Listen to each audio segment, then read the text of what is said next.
لیے کہا کہ اللہ کے حضور جھکنا نہ بھولنا اور نماز قائم کرنا۔ نماز کا تعلق اپنے آپ سے ہے کہ وہ اپنے آپ کو سنوارتا ہے، تقرب اللہ کے لیے اس کی اپنی عملی کوشش ہے۔ بندے اور خدا کا ایک ربط ہے نماز۔ اسی طرح یہ خیال کہ میرا مالک مجھے دیکھ رہا ہے، اس سے بھی تہذیب نفس ہوتی ہے، باطن کی تربیت ہوتی ہے۔ انسان ایک حصار میں آ جاتا ہے، ایک پہرے میں آ جاتا ہے کہ میرا اللہ مجھے دیکھ رہا ہے، اور پھر وہ قدم پھونک پھونک کے رکھتا ہے۔ وہ اچانک لوگ بیٹھے ہوئے ہونا تو آج کل یہ سوشل میڈیا کا زمانہ ہے، تو کوئی کیمرہ سیدھا کر لے تو ایک دم مرتب ہو جاتے ہیں، اس لیے کہ اب ہماری تصویر آنے والی ہے۔ یا کوئی کسی کو کہے کہ جناب آپ لائیو جا رہے ہیں، تو وہ بالکل اپنی حرکات سکنات منظم کر لیتے ہیں، کپڑے سیدھے کرنے لگ جاتے ہیں، اس لیے کہ ہم لائیو جا رہے ہیں۔ وہ لائیو چاہے 5 آدمی دیکھ رہے ہوں، چاہے 10 آدمی دیکھ رہے ہوں، لیکن پھر بھی چونکہ ہم لائیو جا رہے ہیں تو اپنی حرکات سکنات مرتب کر لیں گے، منظم ہو جائیں گے۔ اور جب یہ یقین ہو کہ میرا اللہ مجھے دیکھ رہا ہے، یہ ساری حرکتیں وہاں لائیو جا رہی، تو پھر دل میں برا خیال بھی آنے لگے گا تو اس کو روکیں گے کہ میرا اللہ تو دیکھ رہا ہے۔ پھر بولی بھی مرتب ہو جائے گی، پھر رویے بھی مرتب ہو جائیں گے، طرز معاشرت بھی منظم ہو جائے گا، آنکھیں بھی نہیں بھٹکیں گی، خیال بھی نہیں بہکیں گے، سوچیں بھی آوارہ نہیں ہوں گی، چاہے آپ بند کمرے میں کیوں نہ ہوں، پھر بھی منظم رہیں گے، اس لیے کہ میرا اللہ مجھے دیکھ رہا ہے۔ تو یہ یقین زندگی کو منظم کرتا ہے۔ تو اس کا تعلق بھی انسان کی ذات سے تھا۔ نماز سے بھی تہذیب نفس ہے، اللہ سے تقرب حاصل ہوتا ہے۔ اب کہا تو خود غرض نہ بننا کہ اپنے آپ کو سنوار لیا اور کافی ہے، نہیں، لوگوں کو بھی نیکی کا حکم دینا۔ وَأْمُرْ بِالْمَعْرُوفِ وَانْهَ عَنِ الْمُنْكَرِ، لوگوں کو نیکی کا حکم دینا اور برائی سے منع کرنا لوگوں کو۔ یہ مومن کی زندگی ہے۔ نماز پڑھنے والے اگر نماز کی روح سے آشنا ہو جائیں کہ یہ محض اوپر نیچے ہونے کی مشق نہیں ہے، بلکہ یہ اللہ کے حضور اپنی نیازمندی کا اظہار ہے، اپنے عجز کا اظہار ہے، تو پھر نماز ان کو وہ مقام دیتی ہے اور وہ شعور بخشتی ہے کہ جو بے نمازی کے نصیب میں کہاں۔ انسان کے اشرف اعضاء اس کے سر میں ہیں، بولنے کی قوت زبان سر میں، دیکھنے کی قوت آنکھیں سر میں، سننے کی قوت کان سر میں، سوچنے کی قوت دماغ سر میں، سونگھنے کی قوت ناک سر میں، اور یہ سر مالک کے در پہ۔ اور زبان سے بندہ کیا کہہ رہا ہے؟ سبحان ربی الاعلی، مالک تو سب سے اعلیٰ ہے۔ اور اپنا رویہ اور عمل کیا ہے کہ اپنی ناک بھی خاک پہ رکھی ہے، پیشانی بھی خاک پہ رکھی ہے، اور باقی اعضاء بھی خاک پہ ہیں۔ تو گویا عملاً یہ بتا رہا ہے مالک مجھ سے نیچا کوئی نہیں اور تجھ سے اونچا کوئی نہیں۔ اور اگر وہ نماز کی روح سے آشنا ہو جائے تو سجدے سے سر اٹھانے سے قبل اللہ سارے اس کے بوجھ اتار دے، اس کے من میں روشنیاں کر دے۔ تو نماز بندگی کا شعور دیتی ہے، من میں چراغاں کرتی ہے۔ اللہ کے حضور جھکنے سے بندہ ایسا بندہ کامل بن جاتا ہے کہ پھر وہ کسی اور کے آگے نہیں جھکتا۔ تو اپنی اولاد کو نماز کی محبت دو، نماز کی ترغیب دو، نماز کی عادت دو اور نماز کا حکم دو، اور ان کی عادت راسخ ہو جائے، طبیعت میں پختگی کے ساتھ نماز کو اختیار کرنا ان کی طبع میں جم جائے۔ نماز ان کی طبیعت میں نظم پیدا کرے گی، ان کو نظم و ضبط کا پابند بنائے گی، اور ان کی صحت کی ضامن ہوگی، اور ان کے باطن کی طہارت کا سبب اور ذریعہ ہوگی۔ اس کائنات کے کسی شخص کو اللہ نے ہدایت سے محروم نہیں کیا۔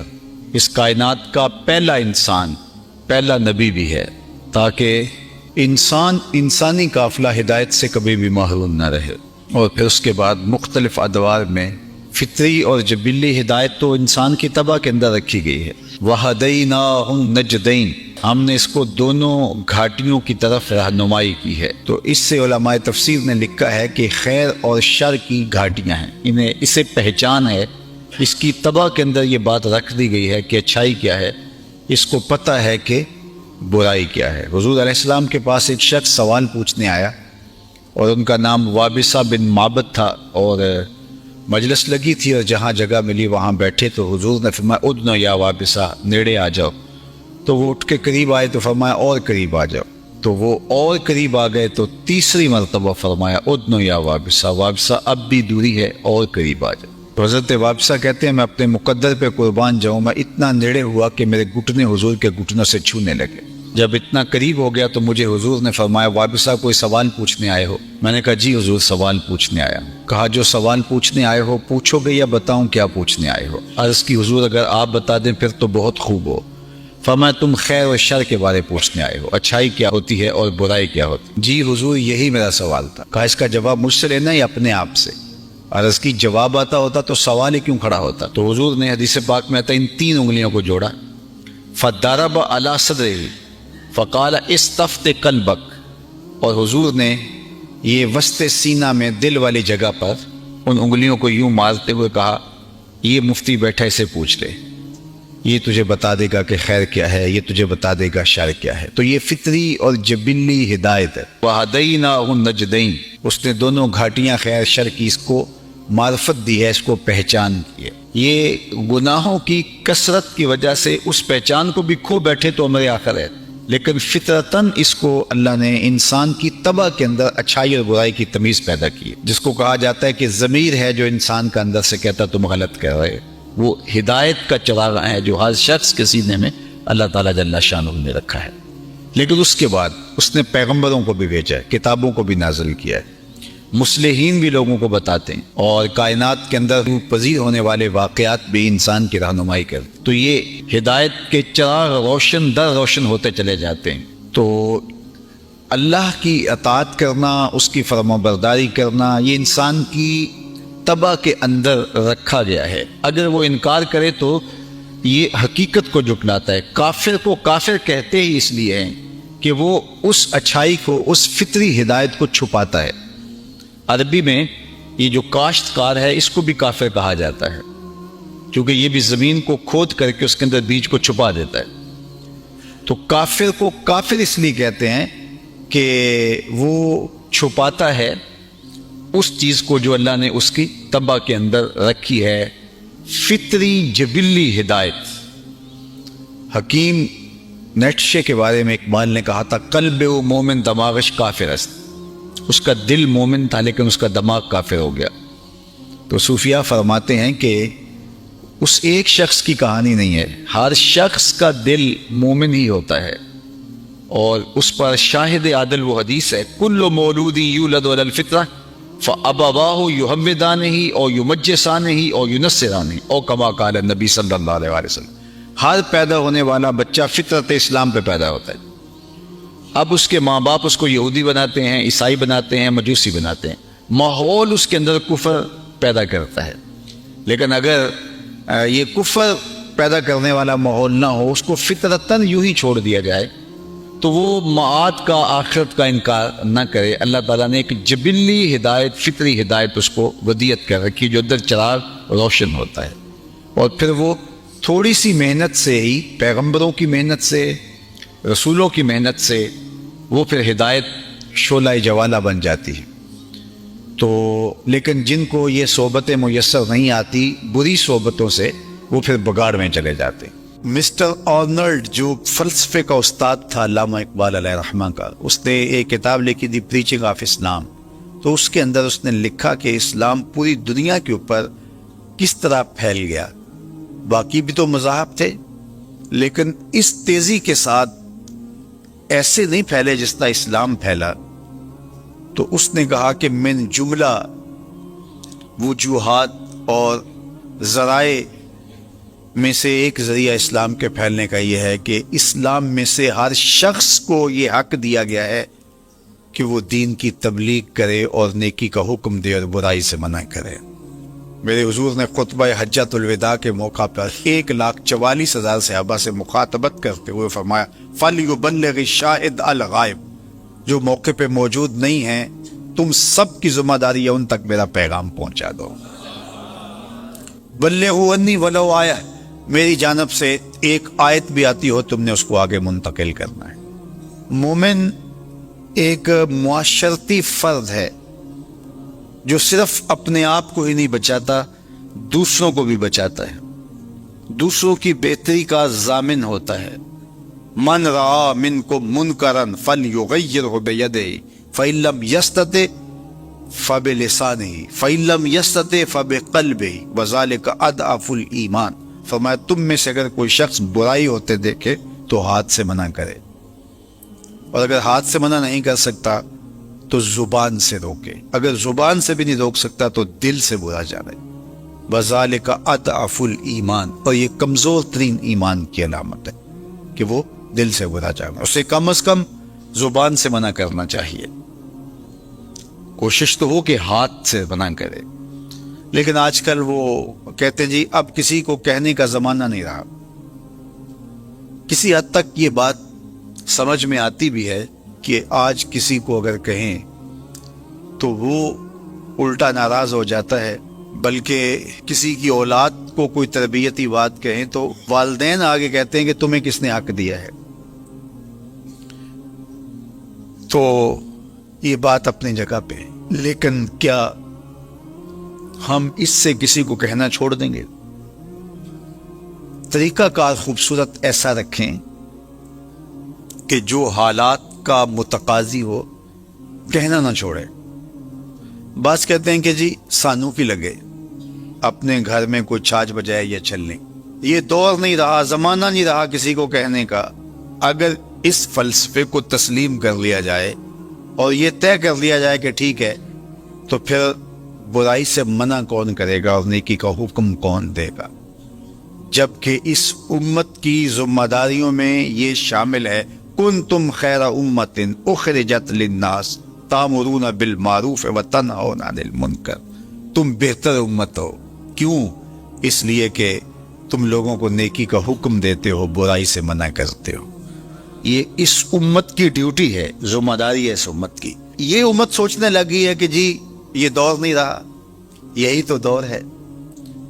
جب شر پھیل گئی ہو، جب برائی فروغ پا رہی ہو، تو اب تو ضرورت اور زیادہ بڑھ گئی ہے۔ جتنا اندھیرا گہرا ہو جائے اتنے ہی تو چراغوں کی ضرورت ہوتی ہے۔ اور ہم یہ فلسفہ تراش کے اپنے نفس کو مطمئن کر لیا کہ یہ دور نہیں رہا کسی کو کہنے کا۔ حضور نے مثال بیان فرمائی کہ کشتی میں سارے لوگ قابض ہو کے اپنی جگہ کو طے کر کے بیٹھ جاتے ہیں اور سفر شروع ہو جاتا ہے، اور ایک شخص اپنے ہی حصے کی جگہ میں سوراخ کرنا شروع کر دیتا ہے، اور باقی اگر اس کا ہاتھ نہیں پکڑتے، اس کو روکتے نہیں ہیں اور کہتے ہیں ٹھیک ہے وہ اپنی جگہ پہ کر رہا ہے، اپنے گھر چھاج بجائے چلنی، ہمیں کیا لگے، تو تھوڑی دیر کے بعد کشتی ڈوبے گی تو یہ بھی سلامت نہیں رہ پائیں گے۔ اور اگر اس کا ہاتھ پکڑ لیتے ہیں تو وہ بھی بچے گا اور یہ بھی ڈوبنے سے محفوظ رہیں گے۔ جب برائی پنپتی ہے، برائی کی نشو و نما ہوتی ہے، تو کیا وہ چنگاریاں ہمارے گھروں کو خاکستر نہیں کرتی؟ معاشرہ تباہ ہوتا ہے تو ہم اپنی اولادوں کو پھر کس طرح بچا پائیں گے؟ تو مل کے برائی کو روکنا اور نیکی کا حکم دینا، یہ مسلم معاشرے کے تمام افراد کی ذمہ داریوں میں شامل ہے۔ اور ہم اہل ایمان اپنے رب سے بہت محبت کرتے ہیں، ٹوٹ کے محبت کرتے ہیں، اور ہمارے دل رکھے ہی اللہ کی محبت کے لیے ہے۔ اور اللہ جل شانہ کی محبت قلب کی زندگی ہے، قلب کی حیات حب الہی ہے، اور اگر اس کو یہ رضا نہ ملے تو یہ دل جو ہے یہ مر جاتا ہے اس چمڑے کے وجود کے اندر، اگر یہ اس کی اللہ کی محبت سے اس کی آبیاری نہ ہو۔ جس طرح کوئی بیج اگر زمین کے اندر آپ نہیں بوتے اور اس کو تھیلے کے اندر آپ نے رکھ دیا تو کچھ عرصہ تو وہ موجود رہے گا، لیکن ایک وقت کے بعد جو ہے وہ ختم ہو جائے گا۔ تو یہ بھی ایک بیج ہے دل، جس طرح اس بیج کے اندر وہ بیج آم کی گٹھلی ہے تو اس کے اندر پتے بھی ہیں، شاخیں بھی ہیں، رس بھی ہے، رنگ بھی ہیں، پھول بھی ہیں، مٹھاس بھی ہے، ذائقے بھی ہیں، اور سب کچھ اس کے اندر رکھا ہے۔ بازار گٹھلی چیر کے دیکھیں تو کچھ بھی نہیں ہے، لیکن سب کچھ ہے اس ننھے سے مہین سے بیج میں۔ جو گلاب کا بیج ہے اس کے اندر خوشبو بھی ہے، اس بیج کے اندر پتیاں بھی ہیں، اس بیج کے اندر شاخیں بھی ہیں، سبز پتے بھی ہیں، سرخ پتیاں بھی ہیں، لیکن پھاڑ کے دیکھیں تو آپ کو کچھ بھی نہیں ملے گا۔ لیکن جب وہ زمین میں رکھیں گے، اگے گا، تو یہ ساری چیزیں ظہور پذیر ہوگی۔ اس طرح اللہ تعالیٰ نے ہمارے سینے کے اندر جو ہے وہ جو دل رکھا ہے، یہ تخم ہے۔ اس کو اگر ہم آبیاری اس کی کرتے ہیں اور اللہ کی محبت کی کونپلیں اس سے پھوٹتی ہیں، تو پھر اس کو برگ و بار نصیب ہوتا ہے، اس کو پھل نصیب ہوتا ہے، ورنہ یہ چمڑے کے تھیلی کے اندر پڑا پڑا ایک دن مر جاتا ہے۔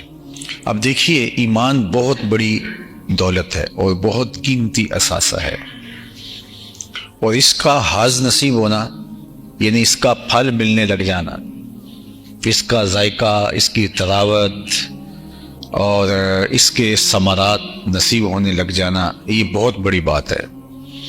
یعنی ایمان سینے میں موجود ہے، اور اس ایمان کی روشنی، اس ایمان کے ثمرے، اس ایمان کی خوشبو، اس ایمان کی لذات اور اس ایمان کے ثمرات نصیب ہونا شروع ہو جائیں،